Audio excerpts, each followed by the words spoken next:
How effective is downregulation, that is, switching off the pituitary gland, and how non effective it is?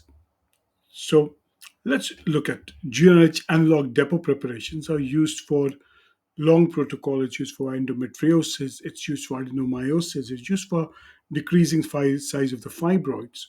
So, let's analyze the data that we have. Now, in the cases of endometriosis and adenomyosis, when you give the first injection of long acting GnRH analog, 85 to 95% of women achieve a pituitary downregulation. That is known by a thin endometrium and estradiol levels less than 30 picogram per ml.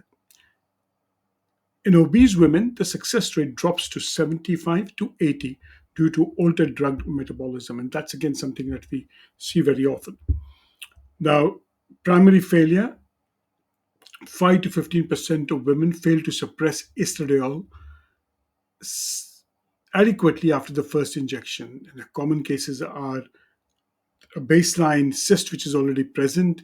And if there's a cyst already present, then of more than 2 centimeter, 20% will have a failure. If somebody's had a long-term estrogen therapy, there's an 18% risk of failure. And about 10% show an escape where after 3 to 4 weeks, the estrogen levels in fact rise, requiring dose adjustment. Now, if you give the second injection, sustained suppression with endometriosis occurs between 92 to 97 cases where the estradiol suppression occurs after a second injection. With the second injection, it reduces fibroid volume anything between 25 and 50% in 90% of women. But in fact, remember, 5 to 8% show a regrowth in spite of suppression. And that's again something that you would see.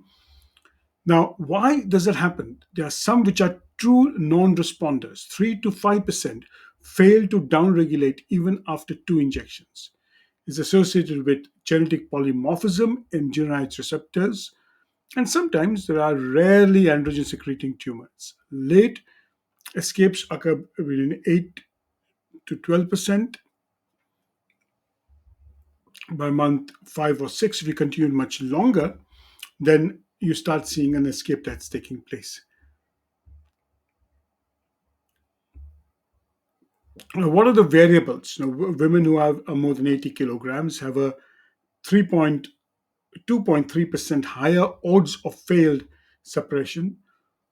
Ovarian reserve is women with a higher reserve of more than 4 nanogram per ml links to 25% lower suppression. And that's something which you would need to know. So, in conclusion, we would say after the first injection, 5 to 15% of women will not downregulate. By the second injection, the persistent failure goes down for downregulation from 3 to 5%.